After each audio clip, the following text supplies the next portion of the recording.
ሰላም የስለ ፕሮግራም ተከታታዮቻችን ስለ ህይወት ቲቪ በየሳምንቱ በዚህ ሰዓት ይዞላችሁ የሚቀርበው ፕሮግራማችን አሁን ይጀምራል።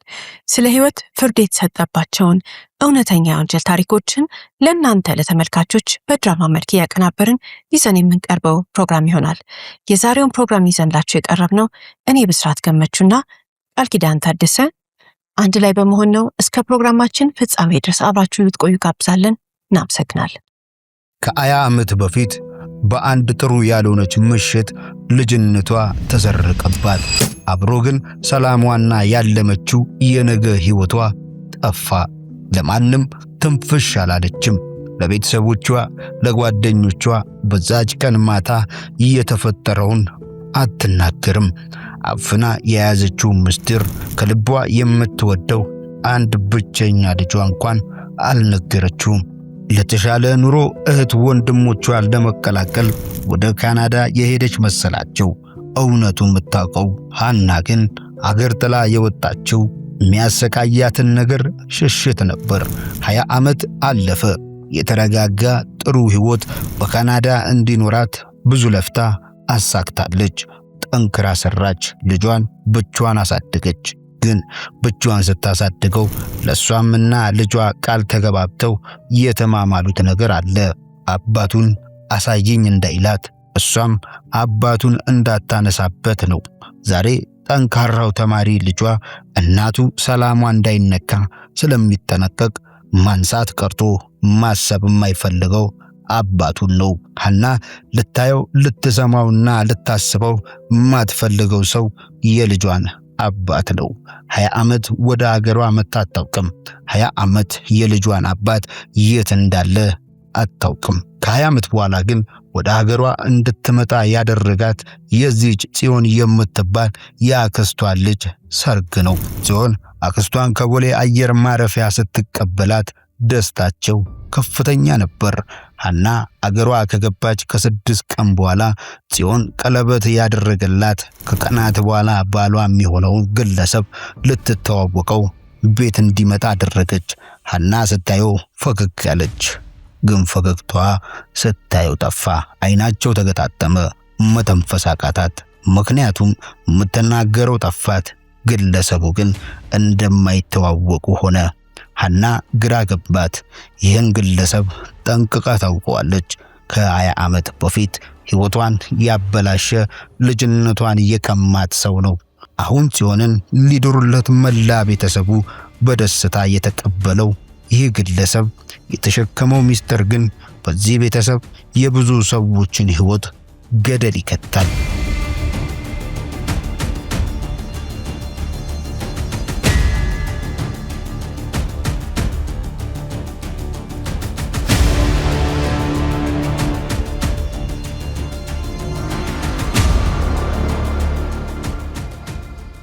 ላለፉት 20 ዓመታት ሃና ወደ አገሯ ባትመጣም የኖረችበት ካናዳ አገሯ አድርጋ ተቀብላ ወዳው ትኖራለች የሚሉት የሚያውቋት ሰዎች ናቸው። ቤተሰቧንና ሀገሯን ረሳች ብለው የሚወቅሷት ብዙ ናቸው። እውነቱ ግን ፈጽሞ አላወቁም። ታዲያ ያኔ ከአገር ስትወጣ ይህች የዛሬዋ ወጣት ጽዮን ሕፃን ነበረች። ሃና እንግዲህ ካናዳ ስትሄድ ጽዮን ገና የ3 ዓመት ልጅ ነበረች። እስከ 3 ዓመቷ ግን ሃና ጽዮንን እንደ እናትና እንደ አባት ነው ተንከባክባ የያዘቻት። በጣም ቆንጆ የሆነ 3 ዓመትን ብትሆን በጣም ቆንጆ የሆነ እንክብካቤ ሰጣት። እንደ ልጇ በጣም በፍቅር ነበር ያሳደገቻት። እንግዲህ የጽዮን ቤተሰቦች ጽዮንን ከወለዱ በኋላ ማሳደግ አልቻሉም። የዛኔም እንግዲህ ሲወልዱም እንግዲህ በችግር ነበረ የነበሩት። ከዛም ከተወለደች በኋላ እሷን ማሳደግ አልቻሉም። በጣም የምስኪን ቤተሰብ ልጅ ናት እና በጣም ስትራግል ውስጥ ስለነበሩ ያደረጉት ነገር ምንድነው? እና ሃናም እህቶቿም ወንድሞቿም ውጪ ስለሚሄዱ ቤቱም ባዶ ስለሚሆን ለምን እንደ ልጅ አይንከባከቡልንም? ለምን እንደ ልጅ አያሳድጓትም? መጀመሪያም ያው ትውውቅም ስለነበረ ለምን እንደዛ አይሆንም በሚል ወደነ ሃና ቤት እንድትሆንና እዛ እንግዲህ እንድታድግ ነበር የተወሰነው። ታዲያ እዛ ቤት ውስጥ ስታድግ የእውነትም ቃል እንደገቡት ለእናትና ለአባቷ ሲቀበሏቸው እናሳድጋታለን እንደራሳችን ልጅ ነው የምናሳድጋት እንዳሉት የእውነት ነው። በጣም በጥሩ ሁኔታ ያሳደጓት። እሷም ቤታቸውን በደንብ ነው ያደመቀችላቸው። በሰዓቱ እንዳልሽው ልጆቻቸው በሙሉ ወደ ውጭ ሄደዋል። የሃና እናትና አባት ባዶ ቤት ነበረ ቤቱ። እቺ ትንሽ ልጅ ግን እነሱ ቤት ስላለች በፍቅር ነው ያሳደጓት። እሷም ደግሞ ቤታቸውን አድምቃላቸው ሳቅ ጨዋታዋን ሁሉ እየናፈቁ ከስራ የሚመጡ ሰዎች ሆነው በደስታ ነበረ የምታድገውም የሚያሳድጓትም።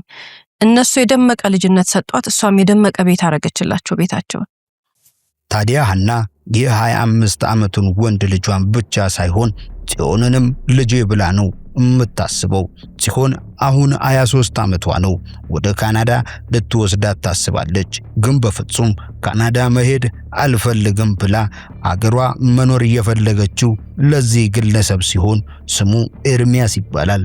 ጽዮን ለመላ ቤተሰቡ ስለ ኤርሚያስ አልተናገረችም። የምታውቀው ግን ገና የ19 ዓመት ልጅ ሆና አንድም ሰው ከቤተሰቧ አባል መካከል ስለሷና ስለ ኤርሚያስ ያወቀ የለም። ኤርሚያስ ከ19 ዓመቷ ጀምሮ የምታውቀው ይህ ግለሰብ ነጋዴ ሲሆን በግል ኮሌጅ አስተምሮ አስመርቋታል።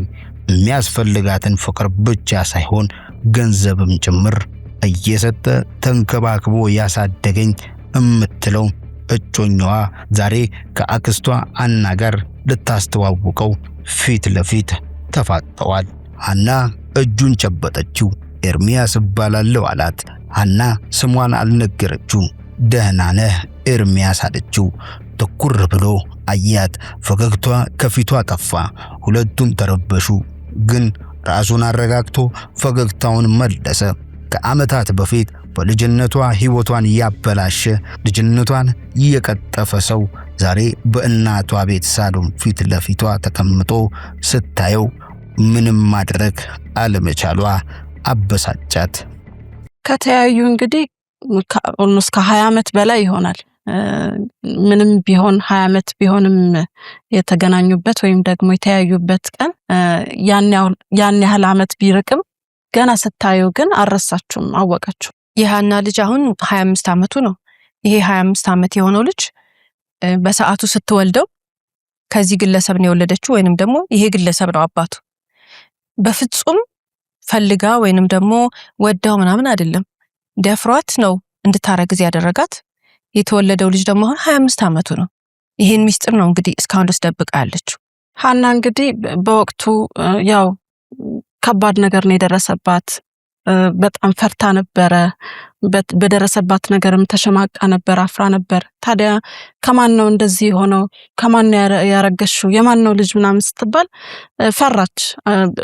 የደረሰባትንም ነገር ለመናገር ስላፈረች ከሌ ነው ብላ መናገር ትንሽ አስቸገራት። ስለዚህ በቃ ሳትናገር ቀረች። ምንም እንደዚህ ይሄ ነው እንደዚህ ያረገኝ ብላ እንኳን መናገር አልቻለችም።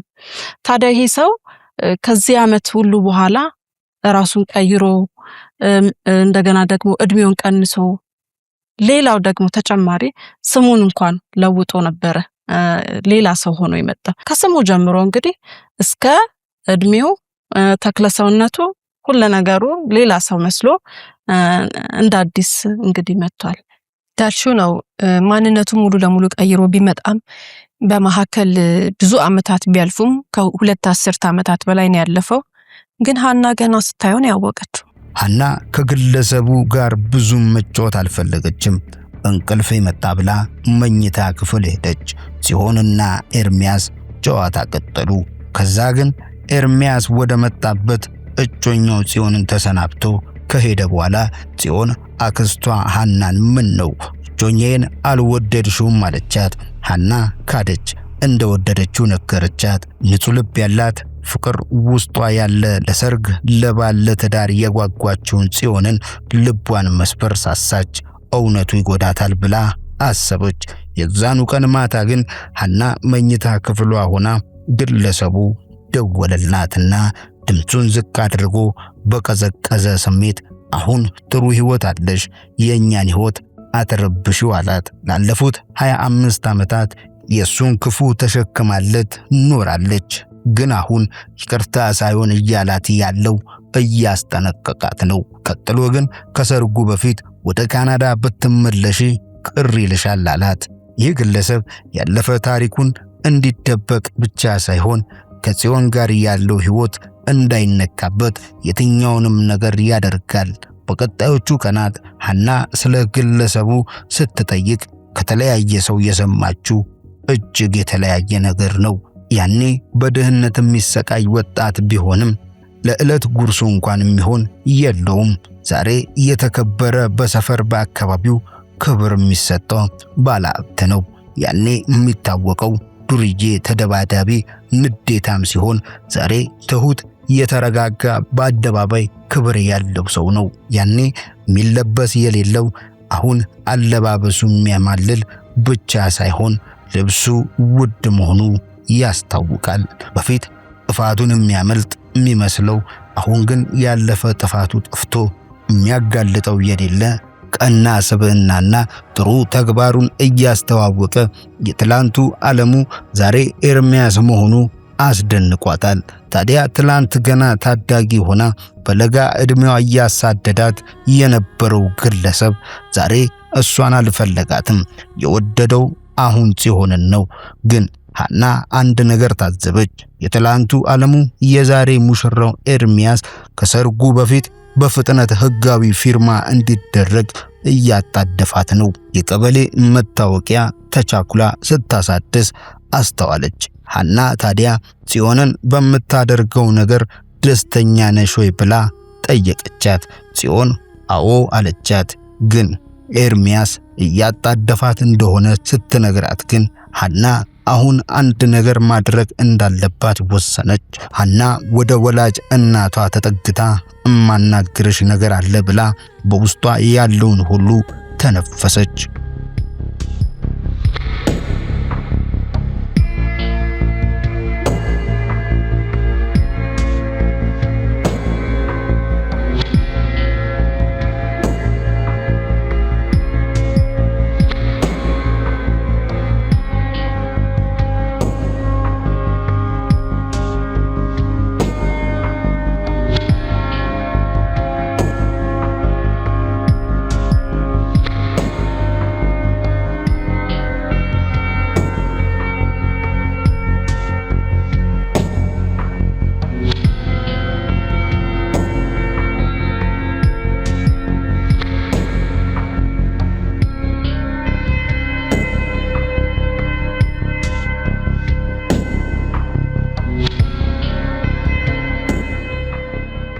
ክፍሉ ሙሉ ጸጥ አለ። ልጄ ብለው ጽዮንን ያሳደጓት የጽዮን አክስት እኚህ ሴት የሐና እናት ቢሆኑም ለጽዮንም እናት እንጂ አክስት መሆናቸውን ረስተውታል። የሰሙትን ማመን አቃታቸው። ከዛ ቀደም ደጋግሜ የልጅሽ አባት ማን ነው ስልሽ ለምን አላውቀውም አልሽኝ ብለው ተበሳጩ። በሶስተኛው ቀን የሐና እናት ሙሽራውን አስጠሩትና ምን በደልኩ አሉት። ስምህን እድሜህን ደብቀ ትልቋን ልጇን አበላሽተ ዛሬ ደግሞ ትንሿን የአደራ ልጅን ልታበላሽብኝ ነው ብለው አለቀሱበት። ግን ኤርሚያስ ብረት በሚያቀልጥ ምላሱ ኤርሚያስ እንጂ ዓለሙ አይደለሁም ብሎ ብቻ ሳይሆን መላ ቤተሰቡን አሳመነ። ሐና ግን እውነትን ተሸክማ ለ25 ዓመት መደበቋ አንሶ ዛሬ እውነት ስትናገር የሚያምናት ሰው ጠፋ።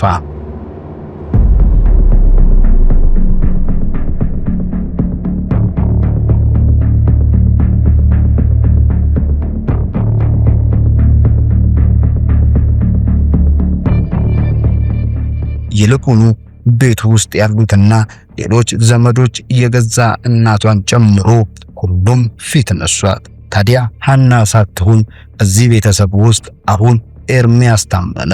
ኤርሚያስ ወዲያውኑ የሐናን እናት ከፀጉራቸው ጀምሮ እስከ እግር ጥፍራቸው ከፍተኛ ወጪ አድርጎ አሳከማቸው። ለሰርጉ መደገሻና ለሰርጉ ወርቅ መግዣ ከፍተኛ ገንዘብ አበረከተላቸው። በጥቂት ቀናት ልዩነት ሐና የውጪ ሰው ወይም ባዳ፣ ኤርሚያስ የቤቱ ልጅ ተደርገው ቦታ ተቀያየሩ። አሁንም ኤርሚያስ ሰው በሌለበት ተጠብቆ አንድ ነገር አሳሰባት።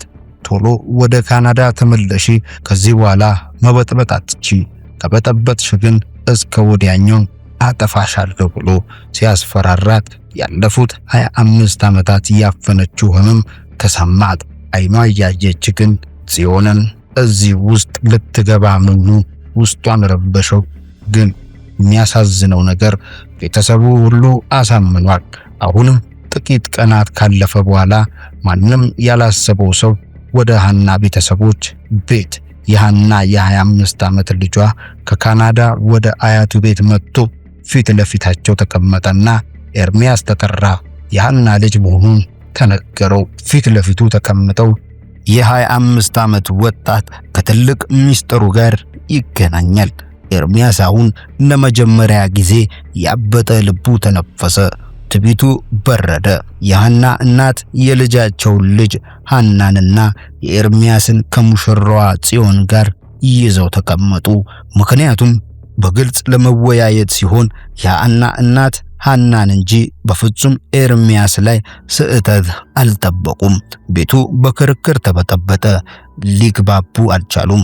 በመጨረሻም የሐና ልጅ የመጣው በዲኤንኤ እንዲረጋገጥ ፈልጎ ሲሆን መላ ቤተሰቡ እናቱን ሐናን ውሸታም አድርጎ ስለቆጠራት ስሟን ሊያጸዳ እንደመጣ አሳወቀው። ሐና ቤተሰቡ ፊት ሲነሳት ጽዮን ሕይወቷ ሲበላሽ ታይቷት ለልጇ እውነቱን ብትነግረውም ኤርሚያስ ፊት ዛሬ ልጇን የሚናገረው ግን አንጀቷን አራሰው። ብዙ ከተከራከሩ በኋላ ግን ኤርሚያስ መዛት ሲጀምር የሐና ልጅ ዱላ ሰነዘረ።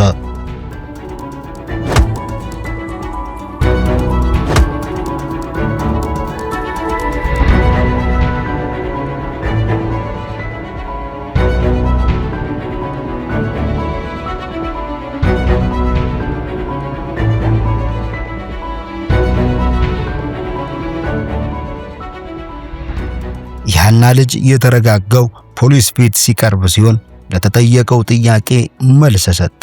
ታዲያ በዚህ ሰዓት የሐና ልጅ ተከሳሽ፣ ኤርሚያስ ከሳሽ ሆነው በደብደባ ለፈጸመው ወንጀል ቅጣቱን ተቀበለ። ከካናዳ የመጣው የሐና ልጅ ካናዳዊ ፓስፖርት ቢኖረውም የክስ ጊዜውን አጠናቆ እስኪወጣ ሐና ወደ ካናዳ ሳትሄድ ጠበቀችው። ቅጣቱ የተፈረደበት ጊዜ አጭር አልነበረም። ግን ደግሞ ኤርሚያስ ታሞ ለረጅም ጊዜ ሕክምና ላይ ነው። የጀርባ አጥንቱ ላይ የደረሰበት ጉዳት መራመድ እንዳይችል አድርጎታል። ግን ከመካሰስ አላዳነውም። እስከዚህኛዋ ሰዓት ሐና ከልጇ ጎን ናት። ጽዮን ደግሞ እያስታመመች ከኤርሚያስ ጎን ናት። አልተፈራረሙ፣ ግን ቤቱ ገብታ ትንከባከበዋለች። ሐናና ጽዮን ተጣሉ። የሐና እናት ከአንገት በላይ ከሐና ጋር ሆና ግንኙነታቸውን የዚህ ቤተሰብ ሕይወት ተረበሸ። ግን የሐና ልጅ ከተፈታ በኋላ ሁሉ ነገር እንደ አዲስ ተቀሰቀሰ። ያኔ ሐና ለጽዮን ሰርግ ብላ አገሯ ከመጣች ቀን ተነስቶ ሲቆጠር 6 ዓመት ከ4 ወር በኋላ በፍርድ ቤት ትዕዛዝ መሰረት ዲኤንኤ ከሁለቱም ተወስዶ ምርመራ ተደረገና ኤርሚያስ ላለፉት 25 ዓመታት የደበቀው ሚስጥር ተጋለጠ። በደም ምርመራው ውጤት አባት መሆኑ ሲረጋገጥ ጽዮን ያኔ ከምትወዳት ካሳደገቻት ሐና ጋር የተጣላችበት ሰው ክህደት ገባት። ቀለበቷን አውልቃ በተኛበት አልጋ ከማይንቀሳቀስበት ቤት ጥላው ከሄደች በኋላ ቀጣይ ተግባሯ ሐናን እናቷና ልጇን ይቅርታ ማለት ነበር። ላለፉት ዓመታት የተከፈለው ዋጋ ቤተሰቡ ሁሉ መረበሹ እሷን ለማዳን እንደሆነ የገባት ሲሆን ዛሬ ሁሉን ትታ ይቅርታ ተደርጎላት ከሐና እናት ጋር ኑሯን ቀጠለች። ሐና ወደ ካናዳ ከመመለሷ በፊት ከ25 ዓመት በፊት አስገድዶ የደፈራትን ሰው ለመክሰስ የሚያስችል ማስረጃና ምስክር ስለሌላት ግለሰቡ መክሰስ አቅቷት ወደ ካናዳ ከልጇ ጋር ተመለሰች። ከባለ ታሪኮቻችን እንግዲህ ተነስተን የምናነሳቸው አንዳንድ ሐሳቦች ይኖራሉ። ከነዛም መካከል እንግዲህ ብዙ ጊዜ ሰዎች ጥቃት ሲደርስባቸው ወይም ደግሞ ሲበደሉ ያ የደረሰባቸው በደል የራሳቸው ጥፋት እንደሆነ ያምኑና ለመናገር ይፈራሉ፣ ወይም ደግሞ ለሰው ለማስረዳት ይፈራሉ። በተለይ ደግሞ የሴት ልጅ ጥቃት የምንለው ወይም ደግሞ የሴት ልጅ መደፈር የምንለው በጣም አንገብጋቢና ትልቅ ጉዳይ ሴቶች እህቶቻችንን እንዲሁም ደግሞ የሚመጣውን ትውልድ በጣም የሚጎዳ ዘር ሐረግን ተከትሎ ትውልድ የሚያበላሽ በጣም ክፉ ነገር ነው። ታዲያ እነዚህ ተጠቂዎች እነሱ አላጠፉም እኮ። ጥፋተኛው ወይም ደግሞ የጎዳቸው ሰው ሌላ ሰው ነው ወይም ደግሞ ሌላ አካል ነው። ይሄ ነገር ስላልተሰራበት አሁን አንዳንድ ጊዜ ሰዎች በደል ሲደርስባቸው ልክ ራሳቸውን ብሌም ማድረግ ይጀምራሉ። ብሌም ባያደርጉ ራሳቸውን ብሌም ባያደርጉ እኔ ጥፋተኛ አይደለም ያጠፋው ከሌ ነው፣ በደል የደረሰብኝ እኔ ነኝ የተጎዳሁት ብለው አስበው ለራሳቸው ቢሟገቱና ለራሳቸው ቢቆሙ እኮ ያንን ሰው ጥፋተኛ ያደርጋሉ። ወይም ደግሞ የተሸከሙትን ሰው ያደረሰባቸውን ነገር ወደዛኛው ሰው ይጭናሉ። ግን እንደዛ ለማድረግ መጀመሪያ እነሱ ጥፋተኛ እንዳልሆኑ ማመን ያስፈልጋቸዋል። ስለዚህ ራሳቸውን ጥፋተኛ አድርገው በጣም ስለሚቆጥሩ እኔ ነኝ ያጠፋሁት፣ እኔ መከላከል ነበረብኝ ሊሆን ይችላል፣ እኔ ራሴን ፕሮቴክት ማድረግ ነበር ወይ እዛ ቦታ መገኘት አልነበረብኝ ሊሆን ይችላል። በጣም ይሄ የማይሆን ነገሮች ምክንያቶች ይሰጡና ማህበረሰቡም ደግሞ ያሳደጋቸው ወይም ደግሞ እየተነገረ ያደጉት ነገር በጣም እንደዚህ ሼም በቃ ሴት ልጅ እንደዚህ ወጣ አትናገርም፣ የሆነ ነገር ቢደርስባትም ዝም ነው የሚባለው፣ በር ተዘግቶ ምናምን የሚባል ነገር ስለለመዱ እንደዚህ በድፍረት ራሳቸውን ገልጸው አይናገሩ። ስለዚህ እንደዚህ አይነት ጉዳት የደረሰባቸው ሰዎች እነሱ እንዳላጠፉ እንደ ዛሬ ባለ ታሪኮቻችን እንግዲህ እነሱ እንዳልበደሉ የነሱ ጥፋት ምንም ነገር እንደሌለበት ያጠፋው ሰው ጥፋቱን እንዲቀበል ወይም ደግሞ ጥፋቱን እንዲወስድ ያንን ነገር ከላያቸው ላይ ማንሳት አለባቸው። ያንን ማድረግ የሚችሉት ደግሞ እከሌ ነው ብለው ሲጠቁሙ ነው። እከሌ ነው ብለው ከራሳቸው አንስተው ሲጠቁሙ ነው። ከሆነ በኋላ እንግዲህ በራቸውን ዘግተው ማልቀስ ትተው ወንጀለኛውን ወይም ደግሞ ጥፋት ያደረሰባቸውን ሰው ማጋለጥ ይኖርባቸዋል። ሸክማቸው ማቃለል አለባቸው። እነሱ ተሸክመው ይዘው ብዙ ዓመት የሚኖሩበትና የሚንገላቱበት እንደገና ልጅ ደግሞ ደብቀው የሚያሳድጉበት ምንም ምክንያት የለም። ስለዚህ ተበድለዋል፣ ወጥተው መናገር አለባቸው። ለራሳቸው ካልቆሙ ማንም ለነሱ የሚቆምላቸው የለም። እነሱ ካላጋለጡ፣ እነሱ ራሳቸውን ነፃ ካላወጡ ማንም ፋይታ ያደርግላቸውም። ስለዚህ በዚህ ነገር ውስጥ ያሉ ሀይድ ያደረጉ ራሳቸውን ወጥተው የደረሰባቸውን ነገር መናገርና ወንጀለኛውን ለወንጀል እንዲቀርብ ማድረግ ይገባቸዋል። ከዛ በተጨማሪ የሚበድለው ሰው እንደዚህ አይነት ጥቃት የሚያደርሰው ሰው ደግሞ መረዳት ያለበት ነገር አንዲት ሴት ልጅ ስትደፈር እርግዝና እንደሚፈጠር አያውቅም። አንዲትን ሴት ልጅ የደፈረ ሰው ያቺ ሴት ልጅ ብታረግስ የራሱን ልጅ አዝረክርኮ ጥሎ ዘሩን ጥሎ እንደሄደ አያስብም። ሰው ጭንቅላት የላቸውም ብለን ሁላችንም የምናስበውና የሚገርመን ነገር ነው። ሴት ልጅ መድፈሩ አንሶ እንደገና ደግሞ ታርግዝ አታርግዝ ብሎ የማያገናዝብ ሰው ያቺ ሴት ልጅ ብዙ ጊዜ እንደዚህ አይነት ጥቃት የሚደርስባቸው ትናንሽ ልጆች ናቸው። ራሳቸው ማስተዳደር የማይችሉ በድህነት ውስጥ ያሉ የሚጠብቃቸው ሰው የሌለ አንድ የሆነ ደግሞ በጋራ የመጣ ደግሞ ክፍተት ካለ እንደዚህ አይነት ብቻ ያልተመቻቸ ሁኔታ ላይ ያሉ ሴት ልጆች ናቸው ጥቃት የሚደርስባቸው። በጣም በብዛት ደግሞ እርግዝና ሲፈጠር አይናገሩም። ከማን እንደወለዱት አይናገሩም። ልክ እንደ ዛሬ ባል ታሪካችን ራሷን ቻለች፣ የወለደችውን ልጅም አሳደገች። ግን ያ የነበረው ጥፋት ግን ተከትሎ የቱ ጋር እንደመጣ ተመልክተናልና አንዳንድ ወንዶች እንደው በጭካኔ የሚያደርጉት ጥፋት እነሱ እዛች ሴት ልጅ ላይ ብቻ ያደረጉት ብቻ ሳይሆን ወይንም ደግሞ ቤተሰቧን ብቻ ሳይሆን የጎዱት አጠገቧ ያሉትን ሰው ብቻ ሳይሆን ወይንም ህፃኗን ልጅ፣ ታዳጊዋን ልጅ፣ ወጣቷን ሴት ልጅ ብቻ ሳይሆን የመደፈር ጥቃቱ የሚጎዳው የራሱን ዘር ራሱ ያችን ልጅ ሲደፍራት ያስረገዛትን የራሱን ልጅ ጭምር እንደሚያሰቃይ መረዳት መቻል አለበት። መቼም ሰው ጤነኛ ጭንቅላት ካለው መጀመሪያ ሳይፈልግ የሰው ገላ አይነካ። የማይፈልግ ሰው የተጠላ ሰው ነው ሴት ልጅ የሚደፍረው። ራሱ ይሄ እንዴት ነው መወደድ ያቃተው ሰው፣ አልወደድ ያለ ሰው፣ በቃ ሴት አልጠጋ ያለው የራሱ የበታችነት እንዴት ብለን እንደምንገልጸው ራሱ ቃላት የለንም። ይሄ ሰው አይደለም እንስሳ ነው። በሰውና በእንስሳ መካከል ያለው ፍጥረት ነው ሴት ልጅ የሚደፍር። መረዳት ያለበት ግን የእሱ የእንስሳዊ የሆነ ተግባሩ ልጅ እንደሚያፈራ ነው። ዘሩን ጥሎ እንደሄደ ነው፣ ልጁን ጥሎ እንደሄደ ነው መረዳት ያለበት። ልጁ እንደሚጎዳ አያስብም። ራሱን የሚወድ ሰው ይሄን አያደርግም። ራሱን የሚወድ ሰው ልጆቹን ይወዳል፣ ራሱን የሚወድ ሰው ለልጆቹ ያስባል። ራሱን የሚወድ ሰው ልጆቹን የትም ሜዳ ላይ በትኖ እንዲያድጉ ምናምን አያደርግም። አያምናቸውም። ትምህርት ቤት እንኳን ሲሄድ ራሱን የሚወድ ሰው ልጆቹን ያስጨንቀዋል። አስተማሪ በሆን ብሎ ይመኛል እኮ ብዙ ወላጅ ከፕሮፌሽኑ ወጥቶ ለምን ከልጆቹን ለማስተማር ከልጆቹ ጋር አብሮ ለመዋል ካለው ፍቅር። እነዚህ ግን ሴት ልጅ ደፍረው የሚያስረግዙ ሰዎች ግን በጣም በሚያሳዝን ሁኔታ ልጅ እንደሚፈጠር ወይም ልጆቻቸውን የት እንደሚያድጉ እንደማያውቁ አይረዱትም። ለዚህ ነው አንዳንድ ወጣት ታዳጊ ልጆች ያረግዛሉ፣ የወለዱትን ልጅ በየጫካው በየመጥፎ ቦታው ከወለዱ በኋላ ወስደው ይጥላሉ። እችን ሴት ልጅ ለምን ብለን የመጠየቅ ሞራል አለን? ትክክል አይደለም። የፈለገ ነገር ቢሆን ልጇ ነው ልንል እንችላለን። ግን ከደፈራት ሰው፣ ካንገላታት ሰው፣ ካሰቃያት ሰው ልጅ የወለደች እናት ወስዳ ልጇን ትጥላለች። ህፃኑ ልጅ ምን ይሆናል ብሎ ማያስብ ወንድ ነው ይሄንን የሚያደርገው። ማገናዘብ መቻል አለባቸው። አንዳንድ ሰዎች ለማያውቁት ሰው ልጁን ይሰጣሉ። ምክንያቱም ልጁ ማሳደግ አትችልም። ለራሷ ተማሪ ትሆናለች፣ ለራሷ ትንሽ ልጅ ትሆናለች።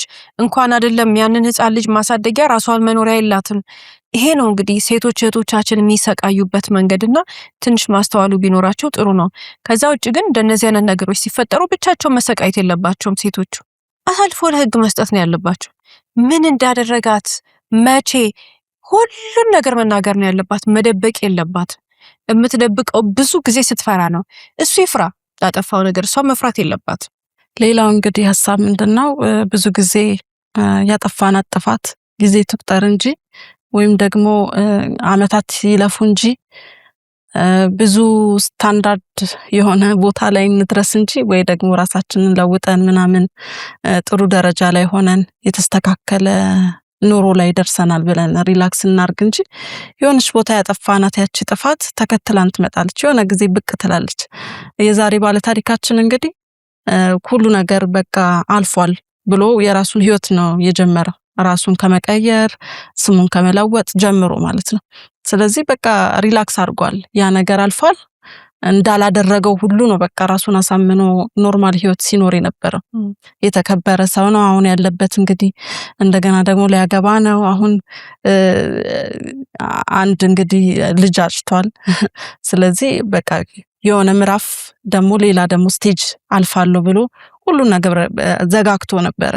ግን እዛ እኮ ያጠፋው ጥፋት አለ። እዛ አንድ ሴት በድሏል። እዛ አንድ ትውልድ እንደገና ደግሞ የማያውቀው ትውልድ እንዲወለድ አድርጓል ወይም እንዲፈጠር አድርጓል። ትውልድ አበላሽቷል ነው ማለት የምንችለው። ስለዚህ እሱ ምንም እንዳላወቀ ወይም ደግሞ እንዳላጠፋ ነበር ሪያክት የሚያደርገው። ታዲያ ይሄ የሚያስተምረን ምንድነው?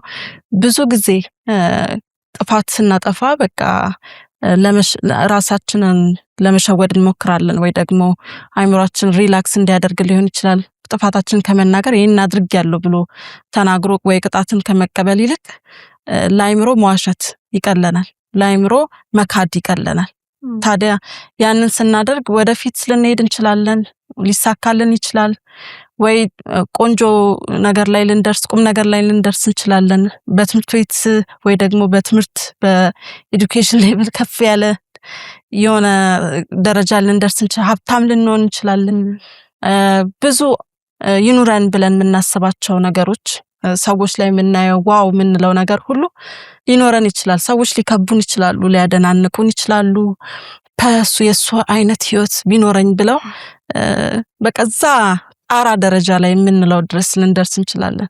ግን ያቺ የጠፋችሁ ጥፋት የሆነች ጊዜ መፈንዳቱ አይቀርም። ምክንያቱም እውነት ነው፣ እውነት ስለሆነ የጠፋችሁ ነገር እዛችሁ ተናግረን እስካላረምናት ድረስ፣ አጥፍቻለሁ ብለን እስካላስተካከልናት ድረስ ሸፋፍነን ራሳችንን ክደን ብናልፍም የሆነች ጊዜ ብቅትልና ያንን የገነባነውን ሁሉ ትንድብናለች። እዛ ላይ ነን ብለን ስናስብ ታች እንሆናለን። ሰዎች ወደውኛል አክሴፕት አድርገውኛል ብለን ሪላክስ ስናደርግ ሚለን ሰው ሊበዛ ይችላል። ለዚህ ነው ጥንቃቄ ማድረግ ያለብን። አጥፍተናል፣ ይህም ሰው አጥፍቷል፣ አዎ ቅጣቱን መቀበል አለበት። ሪስፖንሲቢሊቲ መውሰድ አለበት። ላደረገው ነገር ኃላፊነት መውሰድ አለበት። እንደዚህ አይነት ነገር አድርጌያለሁ፣ በህግም ሪስፖንሲቢሊቲ መውሰድ አለበት። ለሷም ደግሞ ላደረገው ነገር ኃላፊነት መውሰድ አለበት። ለጤናዋም ቢሆን ለወለደችም ልጅ ቢሆን ኃላፊነት መውሰድ መሸከም ይገባል ማለት። ሌላው እዚህ ታሪክ ላይ የምንመለከተው የዛሬ ባል ታሪኮቻችን ላይ ማለት ነው ሐና ለአመታት ነው ሚስጥሩን ደብቃ የተቀመጠችው። የልጇ አባት ማን ነው ስትባል እሷ በሰዓቱ በዛን ጊዜ እንደ ነውር እንደሰራ ሰው ያለ እድሜዋ እዚህ ጾታዊ ግንኙነት ውስጥ እንደገባች ከመስመር እንደወጣች ባለጌ ተብላ ተሰደበች፣ ቤተሰቦቿን አሰደበች፣ አንገቷን ደፋች ተባለ በሰዓቱ። እቺ ልጅ ግን ተደፍራ ነው ዝም አለች፣ ሚስጥሩን አልተናገረች። እሷ እዛ ጋር አላለቀም አይደል? ቤተሰቦቿ አዘኑባት፣ ቤተሰቦቿ ተሸማቀቁ፣ እሷንም አሸማቀቁ። ከቤተሰቦቿ የምንጠብቀው ነገር ነው ይሄ። አንዲት ሴት ልጅ በዛ እድሜ ልጃችን ሆና ብትወልድ ማናችንም ልናረገው የምንችለው ነገር ነው። እናረጋለን አናረግም ሳይሆን የምናረግበት እድል ግን ሰፊ ነው።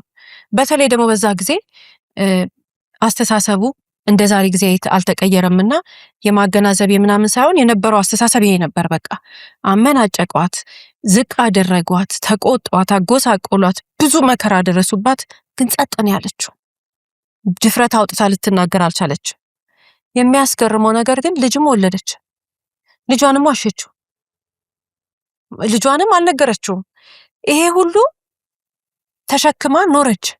እንግዲህ እሷ ተጎዳች፣ ቤተሰቦቿ ተጎዱ፣ ያሳደጓት እናት አባቷ ማለት ነው እህት ወንድሞቿ ተጎዱ፣ ልጇ ተጎዳ። ቀጠለና ጽዮን ጋር መጣ ጉዳት። ሰው የሚደብቀው ሚስጥር ማወቅ መቻል አለበት። የምንደብቀው ሚስጥር እኛን ብቻ አይደለም ይጎዳን። እኛ ተጎዳን ብለን አንድ ሚስጥር እንይዛለን። እኛ በቃ ተበድለናል ብለን አንድ ሚስጥር እንይዛለን። ግን ሚስጥር ባደረግነው ቁጥር በተለይ ሰው በድሎን ሰው መጥፎ ነገር አድርጎብን የማይደበቅ ነገር ከልጅ ልጅ የሚሄድ ጉዳት እንዳለ መመልከት መቻል አለብን። ብዙ ሰዎችን ይጎዳል። እዚህ ጋር ትልቁ የሐና ጥፋት መናገር ነበረባት። በጧት ማን እንደሆነ ይህን ጥቃት ያደረሰባት መቼ እንደሆነ ያደረሰባት የዛኑ ቀን መናገር ነበረባት። በተጨማሪ ደግሞ ይዘውት እድሜ ልካቸውን የሚኖሩ ሰዎች አሉ። ሰው በድሏቸው በተለይ ሴት እህቶቻችን ተደፍረው ልጅ ይወልዱና በቃ ጸጥ ብለው ሚስጥር አድርገውት ይቀመጣሉ። ህመም እኮ ራሳችንን ሲያመን የተለያየ ነገር ሲያመን ትኩሳት አለን፣ ሐኪም ቤት እንሄዳለን፣ መድኃኒት እንወስዳለን። አይምሮአችን ውስጥ የመበደል ህመም ሰው ሲበድለን የሚሰማን ህመም ግን ሕክምና ተደርጎ ከውስጣችን የሚወጣ ነገር ነው። ሕክምና ካላገኘን የስነ ልቦና የምክር አገልግሎት ካላገኘን የስነ ልቦና ባለሙያ አይቶን በትክክል ከውስጣችን ያ ነገር እንዲወጣ ካላደረገን በጣም ነው የምንጎዳው። ለምንድን ነው አንድ ሰው በፍላጎቱ በራሱ ውሳኔ ሊያደርግ የማይገባውን ነገር እኛ ላይ አድርጎ ያ ሰው እየኖረ እኛ ለምንድነው የምንቀጣው? ለምንድን ነው ያንን ሰው በደሉን ተሸክመን ለመኖር የምንፈቅድለት? አንዲት ሴት ልጅ ተደፈረች ማለት ጥፋቱ የደፈራት ሰው ነው፣ የሷ አይደለም። ያንን እሱ ደፍሮ እሱ አስረግዞ እሱ ህይወቱን እየኖረ ያቺ ሴት ልጅ ግን በስነ ልቦና ተጎድታ ልጁን እያሳደገች ወይ ልጁን ጥላ ወይ ልጁን ጠልታ ብዙ ነገር ሆና ያቺ ሴት ልጅ ተንከራታ እንድትኖር ትደረጋለች። ይሄ ሴቶች ራሳችንን መግዛትና ራሳችንን ማወቅ መቻል አለብን። በየትኛው እድሜ ክልል ውስጥ የትኛው የኑሮ ሁኔታ ላይ እንሆን፣ በምንም አይነት መንገድ ይሁን፣ ዛሬ የትም ይሆን ያለ ነው። በሀገር ውስጥም ልንሆን እንችላለን፣ በውጭ ሀገርም ልንሆን እንችላለን። በሆነ ጊዜ ላይ እንደዚህ አይነት ጉዳት የደረሰባቸው እህቶቻችን በውስጣቸው ተሸክመው የሚኖሩ ለማንም ያልተናገሩ ነገር ግን የሆነ ጊዜ የሆነ ሰው ደፍሯቸው ከነበረ፣ የሆነ ሰው ልጅ አስወልዷቸው ከነበረ፣ የሆነ ሰው ማይሆን ነገር አድርጎባቸው ከነበረ መረዳት ያለባቸው ነገር የእነሱ ጥፋት አይደለም። ይሄ የሴቷ ጥፋት አይደለም። የዛ እንስሳ የሆነው ሰውዬ ጥፋት ነው። የዛ በሰውና በእንስሳ መካከል ያለ ፍጥረት ማገናዘብ የማይችል የሰው መብት የማያውቅ ፍቅር የማያውቅ አስገድዶ ሴትን ልጅ መድፈር መብቱ የሚመስለው ማሰብም የተሳነው ሰውዬ ተግባር ነው፣ የሷ ጥፋት አይደለም። ስለዚህ ያንን ሰው ተሸክማ በጭንቅላቷ የምትኖርበት ምክንያት የለም። ያንን ሰው በጭንቅላቷ ይዛ የምትኖርበት፣ የምትቆጭበት፣ የምታዝንበት እንዲህ አይነት ጥቃት ደርሶብኛል እኮ ብላ የምትሸማቀቅባት፣ የምታፍርበት ምክንያት የለም። ማውጣት ነው ያለባት፣ መናገር ነው ያለባት፣ ባለሙያ ጋር ሄዳ መተንፈስ ነው ያለባት፣ ጉዳቷን ማስረዳት ነው ያለባት። ጉዳቷን አስረድታ የደረሰባትን ነገር ተናግራ የሚያስለቅሰው ያስለቅሳታል፣ የሚያናድደው ያናድዳታል። ከዛ በኋላ ግን ያንን ሰው ለአንዴና ለመጨረሻ ጊዜ አይምሮዋ ላይ ከተቆጣጠረው ሰውነቷን ከያዘው ከሱ ንዴት ይወጣና መጨረሻ ላይ ወደ ክስ ነው የምትሄደው። ይሄንን ማድረግ መቻል አለባት። ጊዜው ካለፈስ ያ ሰው መከሰስ የማይችል ከሆነስ ያ ሰው በቃ እንደዚህ አይነቱን ጉዳት አድርሶ ተደብቆ ከሆነስ እንደዛሬ ባል ታሪካችን እሱ ቅጣት አለው በምድር ይሄ በህግ በመድራዊ ህግ የሚቀጣው ብቻ አይደለም የፈጣሪ ቅጣት አለ እንደዚህ አይነት ነገር አድርጎ ሰው የሆነ ሰው እኮ የለም ሴት ልጅ እንደፍሮ የሴት ልጅ ገላ ያለ ፍቃዷ ነክቶ በሰላም የሚኖር ይመስላታል ያ ሰው በሰላም ህይወቱን የሚመራ ይመስላታል ነው ዘመኑን ከዛሽ ቀን ጀምሮ መከራውን እየበላ ነው የሚኖረው ግን አይታይም የተዘጋ ቤት ውስጥ 4 ማዕዘን ነው ግድግዳ ተዘግቷል ጣሪያ ያለው ማንንም አያዩ በቤቱ ስቃዩን እየበላ የሚኖረው እሱ ነው ሲጀመር ወንድ እንዳልሆነ እኮ ያውቃል ያ ሰው ከወንድ በታች እንደሆነ ያውቃል ይሄ ብቻ እኮ ይበቃዋል ሴት ልጅ የሚደፍር ወንድ እኮ ከወንድ ያንሳል ከወንድ እኩል እኮ አይደለም በጭንቅላቱ የበታችነት ይሰማዋል ምክንያቱም ስለማይፈልግ እኮ እንደዛ የሚያደርገው ከወንድ ያነሰ ስለሆነ ነው ያን የሚያደርገው ሴት ልጅ የሚደፍር ወንድ እኮ ህግ እንደተላለፈ ያውቃል ፈጣሪ እንደሚጠይቀው ያውቃል በቃ ይሄ እኮ ትልቅ ቅጣት ነው ቤቱ ከገባ በኋላ እኮ ያ ሰው ወንድ እንዳልሆነ ስለሚያውቅ ሽምቅቅ እያለ ነው የሚኖረው እፍር እያለ ነው የሚኖረው በዛ ላይ ደግሞ ህይወቱ የተሰናከለ ምንም ሰርቶ አይሳካለት ይሄን ያደረገ ሰው መጨረሻ ላይ ዝርክርክ ብሎ ነው የሚሞተው እንደነዚህ አይነት ሰዎች ሰላም ኖሮ አያውቁም እከሌኮ ከእከሊት እንደፍሯት ነበር እከሌኮ እንደዚህ አድርጓት ነበር የሚባሉ ወሬ ስናድግ ሰምተን አናውቅም ሰፈር ውስጥ ዘመድ ጋር ምናምን አይተን አናውቅም እነዛ ሰዎች እንዴት ሆኖ ነው የሞቱት እንዴት ሆኖ ነው መጨረሻ እንደው ፈጣሪ እድሜ ከሰጣቸው እንዴት ዝርክርክ ብሎ ነው የሚሞቱት ይሄ መረዳት መቻል አለብን ማንንም ሰው ሴት ልጅ ደፍሮ ማንንም ወንድ በሰላም ኖሮ አያውቅ ተሳክቶለት ኖሮ አያውቅ እንዲሳካለት ምህረት ከፈጣሪ እንዲያገኝ ያችንም ሴት ይቅር እንድትለው ምን ማድረግ አለበት መሰበር ትቢቱን መስበር ነውሩን መስበር ጭንቅላቱን አስተሳሰቡን መስበርና ያችን ሴት ይቅርታ መጠየቅ ፈጣሪው ፊት ንስሐ መግባት በህግ መጠየቅ ካለበት መጠየቅ እቺ ብቻ ነፃ የምታወጣው ከዛ ውጭ ግን እሱ ዝርክርክ ህይወቱን ይኖራል እሷ ግን ራሷን ማዳን አለባት የስነ ልቦና የምክር አገልግሎት ማግኘት አለባት ባለሙያ ጋር ሄዳ ውስጧን ማጽዳት አለባት ያን ዝርክርክ ሰው እየተሸከማ በጭንቅላቷ መኖር የለባት እሱ ላጠፋው እሷ ዋጋ መክፈል የለባትም ያ ሰውዬ አንድ ቀን እኮ ነው የሚያውቃት አንድ ቀን እኮ ነው የደፈራት አንድ ቀን እኮ ነው ያየችው ምናልባት ግን ዘመኗን በሙሉ ፈጣሪዋ ይመስል ይዞባት ይኖራል ለምን ራሷን ማከም አለባት ራሷን ማዳን አለባት የስነ ልቦና የምክር አገልግሎት ጋር ሄዳ እንዲሆኛለሁ ብላ መናገር አለባት የልጇ አባት ደፋሪ እንዳይባል ማፈር የለባትም እውነቱን ነው ለልጇ መናገር ያለባት ትክክለኛውን ነገር ነው መናገር ያለባት ያን ሲሆን ለሁሉም ሰው ነፃ ይሆናል ሁሉ ነገር ለሁሉም ሰው ትክክለኛ መስመር ይያዛል አለዚያ ግን ሴት እህቶቻችን ሴት ልጆቻችን ከዚህ በፊትም እናቶቻችን አያቶቻችን ከዚህ በኋላም ያለው ትውልድ ነፃ መውጣት አይችልም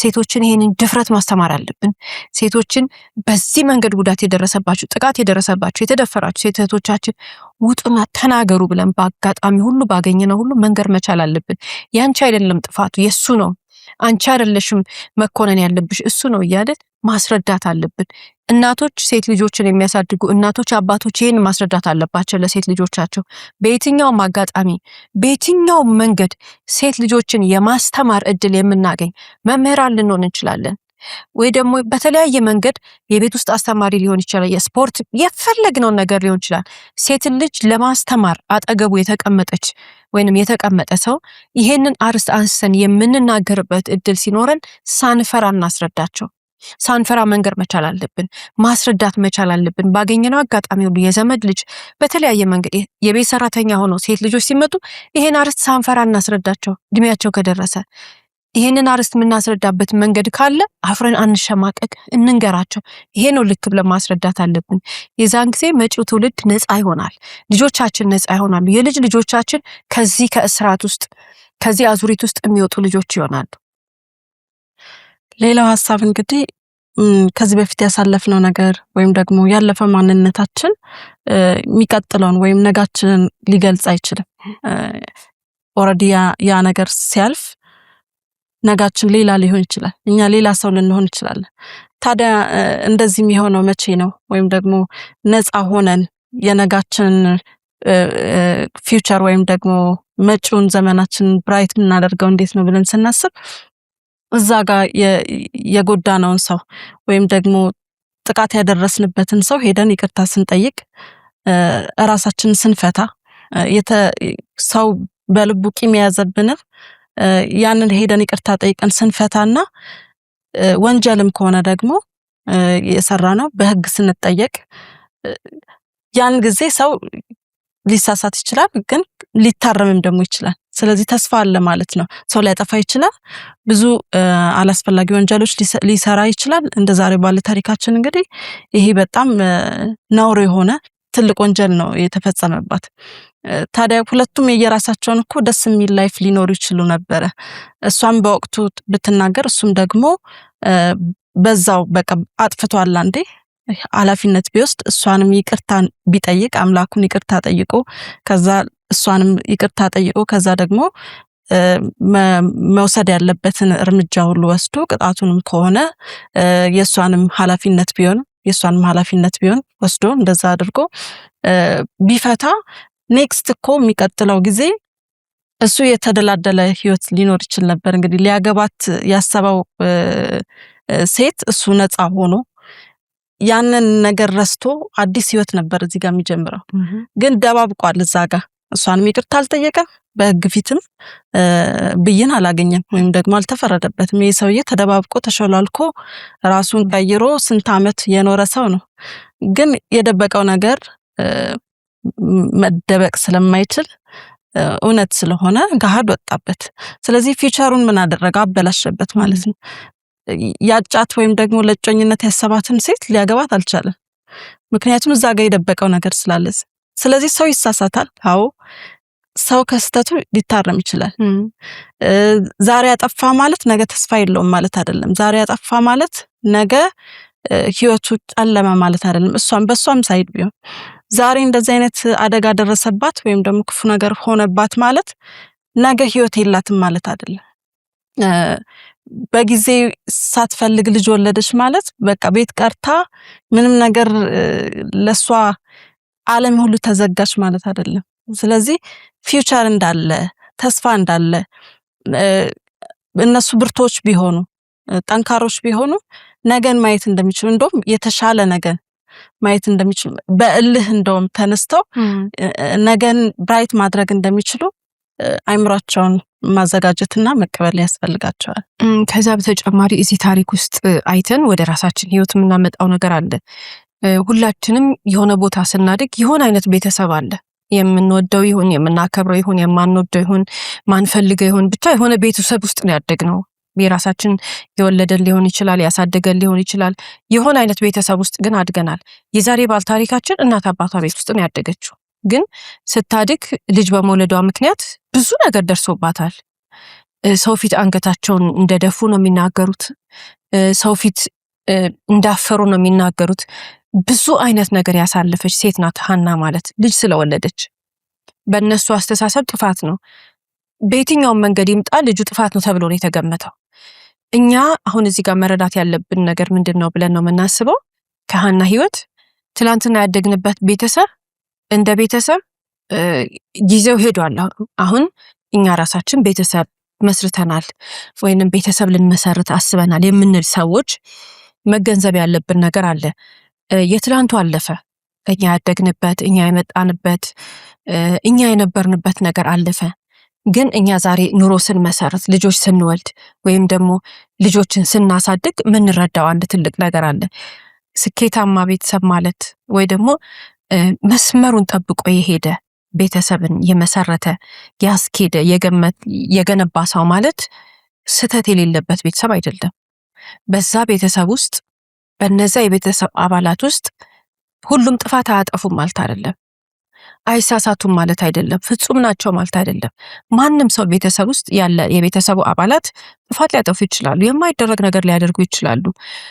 ራሳቸው የዛሬ ባል ታሪካችን ተበድላ ነው፣ ሳትፈልግ ነው፣ ተደፍራ ነው። ግን ልጆች በራሳቸው ፍላጎትም ሊሆን ይችላል፣ ሌላም ሰው ገፋፍቷቸው ሊሆን ይችላል፣ አጥፍቶም ሊሆን ይችላል፣ እናት አባትም ሊሆን ይችላል። ጥፋት ሊጠፋ ይችላል። ባል ሊያጠፋ ይችላል፣ ሚስት ልታጠፋ ትችላለች፣ ልጆች ሊያጠፉ ይችላሉ። የምናሳድጋቸው ልጆችም ከሆኑ ማንም ሰው እዛ ቤተሰብ አባል ውስጥ ያለ ሰው ጥፋት ሊያጠፋ ይችላል። ሰው ስለሆነ ነው ጥፋት የሚያጠፋው። ቤተሰብ እንደ ቤተሰብ ጠንካራ የሚባለው ቁጭ ብሎ የሚቆጣውን ተቆጥቶ የሚቀጣውን ቅጣት ቀጥቶ እንደ ቤተሰቡ ኑሮ እንደ ቤተሰቡ ህግ እንደ ቤተሰቡ ያናኗር ዘይቤ መቀጣት ያለበትን ያመነበትን ወላጅ ልጁን ቀጥቶ የሚቆጣውን ተቆጥቶ ግን ነገ የሚባል ነገር እንዳለ ለልጆቹ አሳይቶ ለራሱ ማሳይቶ በይቅርታ ማለፍ ሲችል በቅጣት ማለፍ ሲችል ቤተሰባዊ ቅጣት ነገ የተሻለ ነገር እንዳለ ለልጆቹ ማስተማር ሲችል ነው እንጂ ቤተሰብ ስላልተሳሳቱ ልጆቹ አይከበር። አንድ ቤተሰብ ውስጥ የሆነ አይነት ስዕል አለ ወደ ጭንቅላታችን ይመጣ የጋሽ እንትና ልጅ የትዬ እንትና ልጅ የሚባሉ ልጆች ሰፈራችን ይሁን ዘመድ ውስጥ በቃ ሁሉም ልጆች የተማሩ ናቸው እነሱ ቤት እኮ እንትን ሀብታም ናቸው ሊሆን ይችላል እነሱ ያርግላቸው የማይሳሳት ሰዎች ግን አይደሉም ልጆቻቸው ላይሳሳቱ አይችሉም ከቤት ውስጥ አንድ ልጅ አንድ ጥፋት ሊያጠፋ ይችላል ሌላ ልጅ የሆነ ጥፋት ሊያጠፋ ይችላል ልጆች ማይሆን ነገር ውስጥ ሊገቡ ይችላሉ ይግባ ይሳሳቱ ሰው ናቸው ልጆቻችን ሰው ናቸው ይሳሳቱ ይታረማሉ እድሜያቸው ነው ሁላችንም በዛ እድሜ ተሳስተናል ልጆቻችንን ፍጹም አድርገን ባንቆጥራቸው አይሳሳቱን ብለን ማሰብ በጣም ያሳዝናል ልጆች ማይጠፋ ጥፋት የማይደረግ ነገር ያረጋሉ ያ ማለት ግን ቤተሰባችን ፌል አረገ ማለት አይደለም ያ ማለት ግን ቤተሰባችን ተናቀ ተሳቀበ ማለት አይደለም ደጋረጉ ተሳሳቱ ነው እኔ እንደ እናት የተሰጣቸው አባት እንደ አባት የተሰጣቸው ልናርማቸው ነው ከኋላ እየተከተልን እንደረኛ ልንገስጻቸው ነው መስመር ልናስይዛቸው ነው በዚህ ጋር አትሄዱም ብልንል ነው ሁሌ ልንዋደድ እኮ አይደለም ከልጆቻችን ጋር ፈጣሪ ይሰጣ ልንጣላም ጭምር ነው ከስተታቸው ልናርማቸው ስንሞክር ልጆች በተለይ ያደጉ ሲመጡ ይጣሉናል መስመራሊዝም ይሉናል ያስቸግሩናል ግን ስራችን ነው ቤተሰብ ስኬታማ ነው የሚባለው ፈተና ስላልገጠመው አይደለም ቤተሰብ ስኬታማ ነው የሚባለው ችግሩንም ውጣውረዱንም ወጥቶና ወርዶ ችግሩን እፍና አርጎ ይዞ ልጆቹን መርቶ ነገን ማሳየት ሲችል ነው የዛን ጊዜ ቤተሰብ እንደ ቤተሰብ ስኬታማ ነው የሚባለው መሀል ላይ ችግር ይገጥማል መሀል ላይ ኃይለኛ ያልተጠበቀ ውድቀት ይኖራል ያንን ውድቀት ተያይዘን እናልፋለን ሲል ነው እኛ የመሰረት ነው ቤተሰብ ይሄ እንደዚህ እንደሚሆን እርግጠኛ መሆን እንችላለን የትላንቱን ቤተሰብ ምንም ልናረጋው አንችልም እኛ መሪ ያልነበርን የትላንትናው ቤተሰብ ላይ የመጣንበትን ቤተሰብ እኛ መምራት አንችልም ዛሬ ግን የራሳችንን ቤተሰብ ግን መምራት እንችላለን ዛሬ ራሳችንን ቤተሰብ ቀጥ ያለ መስመር ማስያዝ እንችላለን ስተት ነው ችግር የለም ስኬት ነው ችግር የለም ደስታ ነው ችግር የለም ሀዘን ነው ችግር የለም ሁሉንም እንቋቋመዋለን ሁሉንም ዋጥ እናረጋዋለን እኛ ብቻ እጅ ለእጅ ተያይዘን ነገን እናያለን ብለን ምናምን ከሆነ የዛን ጊዜ ስኬታማ ቤተሰብ መርተናል የዛን ጊዜ ስኬታማ ልጆች አፍርተናል ማዘን ያለ ነው መውደቅ ያለ ነው በቤተሰብ ውስጥ በልጆቻችን በትዳር አጋር ውስጥ መሳሳት ያለ ነው ያንን ሁሉ ተቻችለን ማለፍ ያንን ሁሉ ተያይዘን ማለፍ ነው ሰው ይስቃል ይሳቁ የሰፈር ሰው ያላግጣል ያላግጡ ቤተሰብና የቤተሰብ አባላት ያሙናል ሲያሙለው ሲያሙ ይደሩ ሲጀምር ምን አገባ እንደዚህ አይነት ችግር ሲመጣ እኛ ብቻ ምድር ላይ እንዳለን ቆጥረን ነው ነገሩ ማለፍ ያለብን የዛን ጊዜ ትክክለኛ እናትና አባት ወላጅ ነን ማለት ነው አለዚያ ግን በቤተሰባችን በኑሯችን በህይወታችን በትዳራችን ችግር በመጣ ቁጥር የምንንቀጠቀጥና ለሌሎች መሳቂያ እንዳንሆን ብለን የምንሳቀቅ ከሆነ ተሳስተናል ውድ የስለ ህይወት ቤተሰቦች የትኛውም አይነት ጾታዊ ጥቃት በሴት ልጆች ላይ ሲደርስ በጊዜ ለህግ አካላት ማሳወቅን ለህፃናት እያስተማሩ ማሳደግ የወላጅ ኃላፊነት መሆኑን እያሳሰብን ሴት ልጆች ላይ የሚደርስን ጾታዊ ጥቃት ከህግ መሸሸግ ግን እያደረ ከትውልድ ወደ ትውልድ የሚሸጋገር ጉዳት ያስከትላል እያልን የዛሬን በዚህ አበቃን። እስከ ፕሮግራማችን ፍጻሜ ድረስ አብራችሁ ስለቆያችሁ እናመሰግናለን። ሳምንት በተመሳሳይ ሰዓት በአዲስ ታሪክ እንደምንቀርብ እየገለጽን እንደተለመደው በአድራሻችን አስተያየቶቻችሁን ላኩልን። እስከ ሳምንት ድረስ ቸር ሰንብቱ።